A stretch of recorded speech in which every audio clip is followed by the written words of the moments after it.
بسم اللہ الرحمن الرحیم۔ السلام علیکم ورحمۃ اللہ وبرکاتہ۔ کتابوں کے اوراق الٹنے سے کبھی بہت نصیحت والی باتیں مل جاتی ہیں۔ ایک واقعہ ملا مدینہ شریف کا۔ ایک آدمی مدینہ شریف میں رہتا تھا جس کا کھجوروں کا بہت بڑا کام تھا۔ بڑے بڑے ویئر ہاؤس اس کے تھے اور بھرے ہوئے تھے کھجوروں سے، بڑے پیمانے پہ کام کرتا تھا۔ اچانک طبیعت بگڑنا شروع ہوئی اور اس کو یہ احساس ہونے لگا کہ شاید اب وہ زیادہ دن دنیا میں نہیں رہے گا۔ اس نے ایک وصیت کی، بڑی دلچسپ وصیت۔ اس نے وصیت میں یہ لکھوایا کہ جب اس کا انتقال ہو جائے، جب وہ دنیا سے رخصت ہو جائے، تو رسول اللہ صلی اللہ علیہ وسلم کی خدمت میں یہ پیغام بھیجا جائے کہ وہ تشریف لائیں اور اپنی نظروں کے سامنے اپنی موجودگی میں اس ویئر ہاؤس میں جتنی بھی کھجور لگی ہے وہ مدینے کے غریب لوگوں میں بٹوا دیں، جتنی کھجور ہے۔ ظاہر سی بات ہے، بہت اچھی وصیت ہے یہ۔ کچھ ہی وقت گزرا اس وصیت کے بعد اور اس کا انتقال ہو گیا۔ رسول اللہ صلی اللہ علیہ وسلم کی خدمت میں یہ اطلاع بھیجی گئی تو آپ صلی اللہ علیہ وسلم کچھ صحابیوں کو لے کے تشریف لائے وہاں پہ، اور اپنی نظروں کے سامنے کھڑے ہو کے کہا کہ بھئی اندر سے کھجور نکالتے جاؤ اور بانٹتے جاؤ۔ کافی دیر تک کھجور اندر سے نکلتی رہی، کئی لوگ نکالتے رہے، بھرا تھا پورا میرا، اور وہ بڑھتی چلی گئی۔ کچھ دیر کے بعد عرض کیا کہ یا رسول اللہ، ایک ایک کھجور اندر سے نکال کے بانٹ دی گئی ہے۔ ہمارے نبی صلی اللہ علیہ وسلم خود اندر تشریف لے گئے تو دیکھا پورا ہال تو خالی ہو گیا تھا، لیکن اتفاق سے نظر پڑی کہ ایک کونے میں ایک آدھی کٹی ہوئی کھجور، جو یہ استعمال بھی نہیں ہو سکتی تھی، آدھی کٹی ہوئی کھجور پڑی ہوئی تھی۔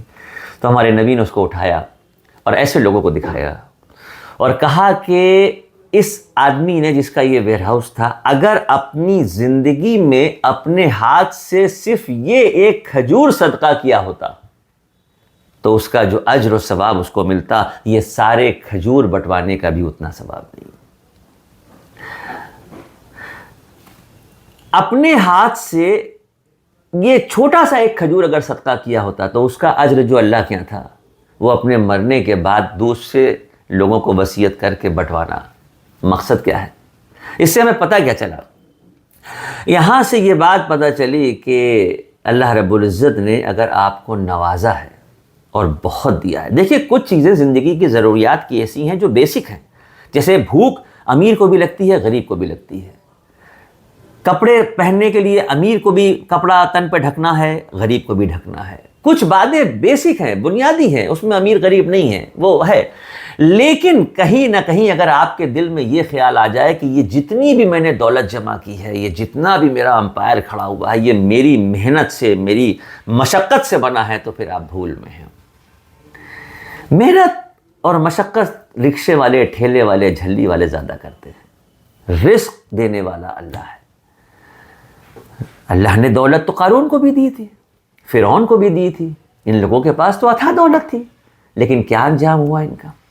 لہٰذا اس چیز کو ذہن میں رکھیے کہ اگر اللہ رب العزت نے آپ کو آپ کی ضرورت سے زیادہ دیا ہے، ضرورت سے زیادہ میں بھی دو کیٹیگری ہیں کہ ایک تو آپ کی ضرورت پوری ہو رہی ہے، اس کے بعد اس کے اوپر کچھ آرام دہ زندگی ہے، اچھی گاڑی ہے، بنگلہ ہے، مکان ہے، سماج میں عزت ہے۔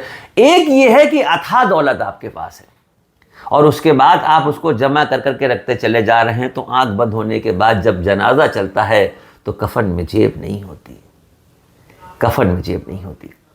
لہٰذا صدقے کی اہمیت کو سمجھیے، اپنے ہاتھ سے دینا سیکھیے، اپنی ضروریات ضرور پوری کیجیے۔ اپنے بچوں، اکثر لوگ یہ جملہ کہہ دیتے ہیں کہ ارے یار، اگر ہم چلے گئے دنیا سے تو ہمارے بچوں کا کیا ہوگا، ابھی بہت چھوٹے ہیں۔ یہ ایمان کا نچلا درجہ ہے، بالکل ایمان کا نچلا درجہ ہے یہ۔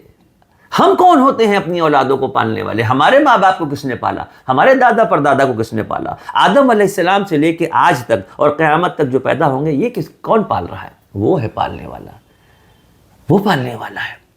اس نے ہم کو ایک شارٹ پیریڈ کے لیے اس دنیا میں بھیجا ہے اور ایک رول دے کے بھیجا ہے کہ تم نگیٹو رول کرتے ہو کہ پازیٹیو کرتے ہو، ہیرو بن کے دنیا میں رہتے ہو یا ویلن بن کے رہتے ہو، دوسروں کو تکلیف پہنچا کے دنیا میں وقت گزار رہے ہو یا دوسروں کا درد بانٹ کے دنیا میں وقت گزار رہے ہو۔